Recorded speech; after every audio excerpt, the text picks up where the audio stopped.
हम इस वीडियो में एमसीक्यू प्रश्नों को देखेंगे। हमने अपने विगत कई सारे वीडियो में यूटिलिटी, इंडिफरेंस कर्व और बजट की चर्चा की है। उनसे बनने वाले जो हमारे बहुविकल्पी प्रश्न हैं उसे हम इस वीडियो में देखेंगे। जो हमारा पहला प्रश्न है वह है सीमांत उपयोगिता किसके बराबर होती है, यानी मार्जिनल यूटिलिटी किसके बराबर होती है। क्योंकि जब हम यूटिलिटी पढ़ा रहे थे तो हमने उसमें चर्चा किया था कि marginal utility equal to TU(n - TU(n - 1) होता है। यदि हम मार्जिनल यूटिलिटी निकालना चाहते हैं तो जो हमारा सूत्र होता है वह TU(n - TU(n - 1) होता है। तो इस प्रकार से हम कह सकते हैं जो हमारा ग ऑप्शन है वही जो होगा सही आंसर होगा। अब जो हमारा अगला प्रश्न है वो है कुल उपयोगिता किसके बराबर होती है। हमने यूटिलिटी में जिक्र किया था कि total utility equal to sigma MU, यानी MU का योग ही कुल उपयोगिता कहलाता है। यानी मार्जिनल यूटिलिटी का जो योग है वही कुल उपयोगिता कहलाता है। इस प्रकार से हमारा जो ग ऑप्शन है वह सही होगा ये भी। अब जो हमारा तीसरा प्रश्न है वो है जब कुल उपयोगिता अधिकतम होती है तो सीमांत उपयोगिता होती है। क है सकारात्मक होती है, ख ऑप्शन नकारात्मक होती है, ग ऑप्शन है शून्य होती है, घ ऑप्शन है बढ़ती है। क्योंकि यूटिलिटी में हमने टोटल यूटिलिटी और मार्जिनल यूटिलिटी को हमने एक रेखाचित्र के माध्यम से समझा था और यह देखा था कि जब टोटल यूटिलिटी मैक्सिमम थी तो मार्जिनल यूटिलिटी हमारा शून्य था। लेकिन जैसे ही टोटल यूटिलिटी घटने लगती है तो जो हमारा मार्जिनल यूटिलिटी है वह FH के नीचे यानी ऋणात्मक हो जाती है, यानी नकारात्मक हो जाती है। इस प्रकार से हम कह सकते हैं कि जब कुल उपयोगिता अधिकतम होती है तो जो हमारा मार्जिनल यूटिलिटी यानी सीमांत उपयोगिता है वो हमारा शून्य होता है। अब जो हमारा अगला क्वेश्चन वो है जब कुल उपयोगिता घटने लगती है तो सीमांत उपयोगिता क्या होती है, सकारात्मक होती है, नकारात्मक होती है, शून्य होती है या घटती है। चूँकि हमने अभी बताया कि जैसे ही टोटल यूटिलिटी घटती है तो जो मार्जिनल यूटिलिटी रेखा है वही एक्सेस के नीचे हो जाती है यानी नकारात्मक हो जाती है। इस प्रकार से हम कह सकते हैं कि जब टोटल यूटिलिटी घटती है तो मार्जिनल यूटिलिटी नेगेटिव यानी नकारात्मक हो जाती है। इस प्रकार से जो हमारा ख ऑप्शन है वह सही होगा। अगला जो हमारा क्वेश्चन वो है यदि वस्तु X से सीमांत उपयोगिता बढ़ रही है तो इसका अर्थ है क ऑप्शन है जो हमारा वस्तु X पर ह्रासमान सीमांत उपयोगिता का नियम लागू नहीं होता। ख वस्तु Y पर ह्रासमान सीमांत उपयोगिता का नियम लागू नहीं होता। ग ऑप्शन क और ख दोनों, घ ऑप्शन क व ख में से कोई नहीं है। चूँकि सीमांत उपयोगिता हमने जाना था, सीमांत उपयोगिता क्या होता है कि सीमांत उपयोगिता ह्रास नियम क्या है उसे हमने जाना था कि किस प्रकार से कोई उपभोक्ता किसी वस्तु का लगातार उपभोग कर रहा है तो उससे मिलने वाली जो मार्जिनल यूटिलिटी है वो लगातार घटती जाती है यानी ह्रासमान होती जाती है मार्जिनल यूटिलिटी में। इस प्रकार से हम कह सकते हैं कि जब वस्तु X की सीमांत उपयोगिता बढ़ रही है, यानी जब बढ़ रही है तो ह्रासमान नियम का लागू नहीं होगा, यानी वस्तु की इकाइयों का वो उपभोग कर रहा है फिर भी से सीमांत उपयोगिता प्रत्येक इकाई से अधिक मिल रही है। तो इस प्रकार से हम कह सकते हैं कि जो वस्तु X पर ह्रासमान सीमांत उपयोगिता का नियम लागू नहीं होता। चूँकि X वस्तु का उपभोग कर रहा है तो इस प्रकार से जो मार्जिनल यूटिलिटी होगी वह जो होगा X वस्तु का जो है होगा। इस प्रकार से जो को ऑप्शन है वो हमारा सही है। जो हमारा अगला क्वेश्चन वो है कि एक उपभोक्ता को एक वस्तु की 10 इकाइयों से कुल उपयोगिता 100 तथा 11 इकाइयों से कुल उपयोगिता 110 मिल रही है तो सीमांत उपयोगिता क्या होगी। क्योंकि यहाँ पर गलती से 110 इकाइयाँ लिख दिया गया है लेकिन इसे आप 11 इकाई ही मानिए। चूँकि 10 इकाई से कुल उपयोगिता 100 और 11 इकाई से कुल उपयोगिता 110 मिल रही है तो मार्जिनल यूटिलिटी पूछ रहा है। चूँकि मार्जिनल यूटिलिटी का हम जानते हैं सूत्र होता है TU(n - TU(n - 1)।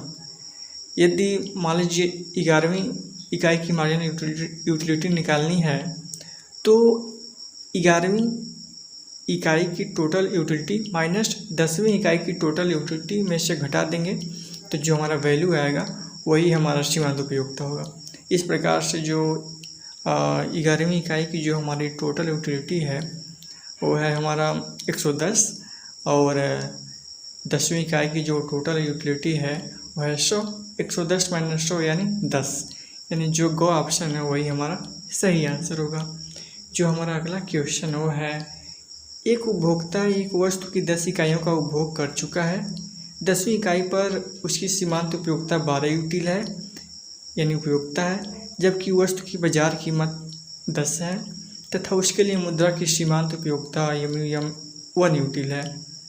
ऐसे में उसे जो वस्तु एक्स का उपभोग बढ़ाना चाहिए या वस्तु एक्स का उपभोग रोकना चाहिए या कम करना चाहिए या वस्तु एक्स खरीदना बंद कर देना चाहिए। इन चारों ऑप्शन में से हमें बताना है। चूँकि हम जानते हैं उपभोक्ता का संतुलन का जो सूत्र होता है वो होता है यम एन, यहाँ पर जो है यह यम एन बटे पी एन बराबर यम लिखा है, तो जो एन है वह है एक्स है दरअसल। तो जो हमारी यूटिलिटी है एक्स की वह दिया हुआ है 12 यूटिल, और जो कीमत है बाजार कीमत वह 10 है। तो जब आप एम यू एक्स बटे पी एक्स में आप 12/10 रखेंगे तो जो हमारा एम निकल के आएगा वो निकल के आएगा हमारा 1.2। इस प्रकार जो हमारा पहले से दिया हुआ है मुद्रा की सीमांत उपयोगिता 1 यूटिल इससे अधिक है यानी 1.2 है। इस प्रकार जो उपभोक्ता उसे लाभ होगी, तो इस प्रकार से एक्स वस्तु से उसे लाभ होगी चूँकि उससे अधिक यूटिलिटी मिल रही है, तो इस प्रकार से उसे वस्तु एक्स का उपभोग जारी रखना चाहिए यानी बढ़ाना चाहिए। 8वां जो हमारा क्वेश्चन है वो है, दो वस्तुओं की स्थिति में उपभोक्ता संतुलन में होता है। जो 4 ऑप्शन है इनमें से हमें एक सही ऑप्शन चुनना है। चूँकि जब हम गोशन का द्वितीय नियम या जिससे प्रतिस्थापन का नियम कहते हैं उसे जब पढ़ रहे थे, तो जो उसका आधुनिक व्याख्या था जिसमें हम जाने कि जब एम यू एक्स बटे पी एक्स बराबर एम यू वाई बटे पी वाई बराबर होता है तब उपभोक्ता संतुलन में होता है। तो इस प्रकार से जो हमारा गो ऑप्शन है वही सही होगा। चूँकि एक्स के जगह जो एन दिया है तो आप इसे एक्स ही मानिए, तो गो ऑप्शन हमारा सही है। जो अगला हमारा जो क्वेश्चन वो है, एम यू एन बटे P N is greater than M U Y बटे पी वाई, यानी यहाँ पे एक्स है एन की जगह, यह मान के चलिए आप। कह रहा है कि उपभोक्ता संतुलन में कब होगा, यानी उपभोक्ता संतुलन में करने के लिए हमें एम यू एक्स बटे पी एक्स बराबर एम यू वाई बटे पी वाई करना होगा। तो इस प्रकार से क्या होगा, जो एक्स है एक्स का उपभोग बढ़ाना होगा। जैसे वस्तु एक्स का उपभोग बढ़ाएगा वैसे ही एम यू एक्स बटे पी एक्स बराबर एम यू वाई बटे पी वाई होगा, जिससे उपभोक्ता संतुलन में होगा। जो हमारा अगला क्वेश्चन है ठीक उसी प्रकार है, यहाँ पे लेस देन दे दिया है एम यू एक्स बटे P X is less than M U Y बटे पी वाई। तो इसमें उपभोक्ता क्या होगा कि जो वाई वस्तु है वाई वस्तु को उपभोग को बढ़ाएगा, जिससे एम यू एक्स बटे पी एक्स बराबर एम यू वाई बटे पी वाई मिलेगा, जिससे उपभोक्ता संतुलन की अवस्था में होगा। जो हमारा अगला क्वेश्चन 11वां है वो है, अनधिमान वक्र मूल बिंदु की ओर उन्नतोदर होगा जब सीमांत प्रतिस्थापन दर घट रही है, सीमांत प्रतिस्थापन दर बढ़ रही है, सीमांत प्रतिस्थापन दर समान है, उपरोक्त कोई नहीं। क्योंकि सीमांत प्रतिस्थापन दर जिसे हम शॉर्टकट में MRS जानते हैं, तो इस प्रकार से हम जानते हैं कि मूल बिंदु की ओर उन्नतोदर होता है जब MRS घट रहा होता है। क्योंकि जब हम इंडिफरेंस कर्व को पढ़ा रहे थे तो उसमें हमने एक बेहतरीन ढंग से इसे समझाने की कोशिश किया था, MRS को भी बताया था हमने। तो यदि आप इसे अच्छी तरीके से समझना चाहते हैं तो हमारा पहले को वीडियो देख सकते हैं। जो अगला हमारा क्वेश्चन वो है 12वां, अनधिमान वक्र नीचे की ओर ढलाने वाला होता है क्योंकि उपभोक्ता विवेकशील है, सीमांत प्रतिस्थापन दर घट रही है, उपभोक्ता का एक निर्दिष्ट अनधिमान मान्यता है, गौ उपरोक्त सभी। तो इस प्रकार से हम कह सकते हैं जो उपरोक्त सभी है वही ऑप्शन जो हमारा सही होगा। क्योंकि उपभोक्ता का एक निर्दिष्ट अधिमान मान्यता मतलब उपभोक्ता जैसे ही किसी एक वस्तु को छोड़ता है तो दूसरे वस्तु को पकड़ता है, यानी या एक्स वस्तु को यदि प्राप्त करना चाहता है तो वाई वस्तु की मात्रा में कमी करता है, उसे एक दिष्ट अधिमान कहते हैं। इस प्रकार से वो अपना संतुलन स्थापित करता है। जो हमारा अगला क्वेश्चन हुआ, तटस्थ वक्र का ढलान बराबर होता है। चूँकि जो ऑप्शन दिया है -nr/s/ny, चूँकि n नहीं, चूँकि m है तो m/s/ny है। तो चूँकि तटस्थ वक्र का ढलान जो होता है वह m/s होता है, -m/s, और जो बजट लाइन की ढलान होती है वह -px/pn होता है। जब हम पढ़ा रहे थे तटस्थ वक्र यानी इंडिफरेंस कर्व, तो उसमें हमने इसकी चर्चा की थी। अब जो हमारा अगला क्वेश्चन हुआ है, बजट रेखा का समीकरण होता है। चूँकि बजट रेखा का हमने समीकरण तो नहीं बताया है, लेकिन बजट रेखा का जो समीकरण होता है वो होता है px × qx धन py × qy is equal less then y जहाँ पे हम इनकम यानी जो बजट है वो y को प्रदर्शित कर रहा है। इस प्रकार से जो हमारा जो ख ऑप्शन है वो सही है। अगला जो हमारा क्वेश्चन है वह है 15वां क्वेश्चन, जो बजट रेखा का ढाल स्लोप ऑफ बजट लाइन बढ़ जाएगा यदि वस्तु y की कीमत बढ़ जाए, वस्तु x की कीमत बढ़ जाए, वस्तु y की कीमत घट जाए, वस्तु y की कीमत घट जाए। चूँकि हम जब बजट लाइन पढ़ा रहे थे, जब इंडिफरेंस करो, तो उसमें अच्छी तरीके से हमने बजट लाइन की चर्चा की थी। तो उसमें हमने बताया था किस प्रकार से वस्तुओं की कीमतें घट या बढ़ रही हैं तो बजट लाइन खिसक रहा है। तो इस प्रकार जो वस्तु x की कीमत यदि बढ़ जाती है तो बजट रेखा का ढाल बढ़ जाएगा। जो हमारा अगला क्वेश्चन हुआ है, बजट रेखा का ढाल बराबर होता है।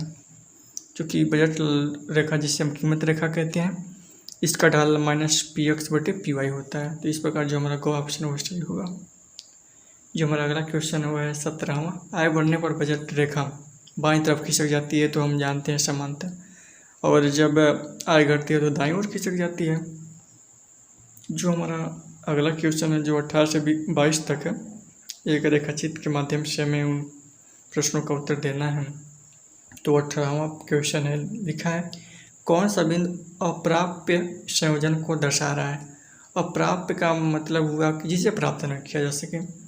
तो चूँकि एक बजट लाइन है, बजट लाइन के ई बिंदु पर इंडिफरेंस कर्व टच कर रही है, यानी उपभोक्ता यहाँ पर संतुलन स्थापित कर सकता है अच्छी तरीके से। सी और डी बिंदु एक ऐसा बिंदु है, यदि सी बिंदु पे वो अपने आय को खर्च करे तो उसकी बजट में से बहुत सारा आय जो है बचा लेगा वह। क्योंकि जब भी संतुलन स्थापित करना होता है तो हम यह कोशिश करते हैं कि उपभोक्ता अपनी सभी आय को बजट लाइन पे खर्च करे। जो डी बिंदु है, डी एक ऐसा बिंदु है कि डी पर वह चाह कर भी वहाँ पर अपने आय को खर्च नहीं कर सकता, वस्तुओं को क्रय नहीं कर सकता, क्योंकि उसके बजट लाइन से बाहर है। चूँकि ऊपर है, मान लीजिए हमें 100 रुपये की कोई वस्तु खरीदने की हैसियत है और आपसे कहा जाए कि आप 1,000 का खरीदिए, तो आप नहीं खरीद पाएंगे बिल्कुल। तो ठीक उसी प्रकार से यानी प्राप्त नहीं कर पाएंगे। तो डी बिंदु जो है उससे आप प्राप्त नहीं कर पाएंगे। तो घ ऑप्शन जो हमारा सही होगा। जो 19वां क्वेश्चन वो है कौन सा बिंदु आय के पूर्ण खर्च होने को दर्शा रहा है। आय का पूर्ण खर्च का मतलब है कि जो उपभोक्ता है वो अपनी पूरी आय को खर्च कर दे रहा है और वस्तुओं को खरीद रहा है, यानी उपभोक्ता संतुलन का बिंदु स्थापित किए हुआ है। तो इस प्रकार से जो इंडिफरेंस कर्व है ई पर बजट लाइन को स्पष्ट कर रहा है, जहाँ पर वो अपनी पूरी आय को खर्च कर रहा है। तो इस प्रकार से जो हमारा घ ऑप्शन है वो सही होगा। अगला क्वेश्चन जो कौन सा बिंदु उपभोक्ता संतुलन को दर्शा रहा है। तो उपभोक्ता संतुलन का बिंदु जो है ई बिंदु है, जो दर्शा रहा है जहाँ पर इंडिफरेंस कर्व और बजट लाइन स्पष्ट किया हुआ है, जहाँ पर इंडिफरेंस कर्व का ढाल और बजट लाइन का ढाल बराबर है। इंडिफरेंस कर्व का ढाल हमने बताया MRS और बजट लाइन की ढाल -px/py बराबर है यहाँ पे इसमें। जो हमारा अगला क्वेश्चन होगा किस बिंदु पर MRS से XY is greater then px/py। तो जो हमारा रेखाचित्र पर जो एक और इंडिफरेंस कर्व है जो बजट लाइन को ए और बी पे काट रहा है, तो ए बिंदु पे जो हमारा MRS is greater then px/py, यानी जो ढाल है इंडिफरेंस कर्व का ए बिंदु पर वो अधिक है बजट लाइन के ढाल से। और जो हमारा अगला जो क्वेश्चन है वो हमारा क्वेश्चन 22वां नंबर है, किस बिंदु पर M R S X Y is less than P X बटे पी वाई। तो जो हमारा इंडिफरेंस का दूसरा है जो बी बिंदु पर टच कर रहा है बजट लाइन को, तो यहाँ पर जो है एम आर एस यानी जो हमारा इंडिफरेंस कर्व का ढाल है वो कम है बजट लाइन के ढाल से, यानी माइनस पी एक्स बटे पी वाई से। तो बी ऑप्शन जो हमारा है बी बिंदु वही सही है।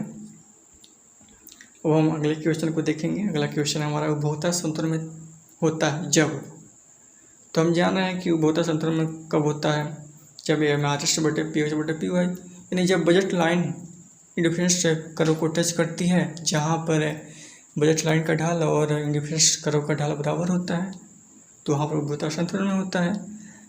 जब ढाल बराबर होते हैं तो कह सकते हैं हम कि M R S X Y बराबर पी एक्स बटे पी वाई। तो इस प्रकार से जो हमारा को ऑप्शन है वो सही होगा। अगला जो हमारा क्वेश्चन वो है, यदि एक व्यक्ति की आय 1000 है जिससे वह 2 वस्तुएं एक्स और वाई पर खर्च करता है जिनकी कीमत क्रमशः 2 रुपये और 5 रुपये है, तो उसका बजट रेखा समीकरण होगा। क्योंकि बजट रेखा समीकरण हम जानते हैं पी एक्स क्यू एस धन P Y Q Y equal less than income. चूँकि हमारा इनकम 1000 है, तो जो हमारा एक्स वस्तु की कीमत है वो 2 है, तो आप पी एक्स की जगह 2 कर सकते हैं, क्यू एक्स वैसे ही रहेगा, और धन फिर जो हमारा पी वाई है, पी वाई की जगह हम 5 लिख सकते हैं, क्यू वाई वैसे ही रहेगा, और फिर इक्वल लेस देन 1000। तो जो हमारा ख ऑप्शन वो सही होगा, जो 2 क्यू एक्स धन 5 Q Y equal less than 1000। जो हमारा अगला क्वेश्चन वो है, यदि प्रश्न 24 में उपभोक्ता सारी आय वस्तु एक्स पर खर्च करे तो एक्स की कितनी मात्रा खरीद पाएगा। क्योंकि जो प्रश्न 24 है, प्रश्न 24 में हम देख रहे हैं कि कह रहा है कि यदि सभी आय जो अपनी वस्तु एक्स पर खर्च करे तो कितनी वस्तु खरीद पाएगा एक्स की। चूँकि एक्स पे सारा खर्च कर रहा है यानी वाई पे 0, तो यानी वाई की जो क्वांटिटी है 0 है, यानी क्यू वाई 0 है, तो जो हमारा होगा 2 क्यू एक्स बराबर 1000। इस प्रकार से जो क्यू एस बराबर 1000 बटे 2, तो 500 वस्तुएं वह खरीद पाएगा, यानी ख ऑप्शन जो हमारा है वो बिल्कुल सही आंसर है।